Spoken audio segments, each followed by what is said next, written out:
图腾，一个是红色的，一个黑色的，是吧？红的是这个纸板的外框切下来，上面是开槽，双击点一下，选择切割，选择这是微槽嘛，这里有一个两侧都切啊。好，确定第一个，第二个就是说这个红框这个啊，就是咱们震动刀切的，就是这不管它切割震动刀就可以了。速度的话，先稍微慢点看，这材料小嘛，50吧，先50，确定。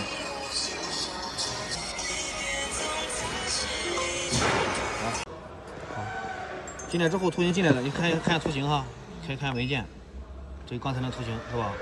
我选择的话点一下选择，好，我调试，我要把机器移动到这个切割的材料上来，就快速慢速哈，前后左右。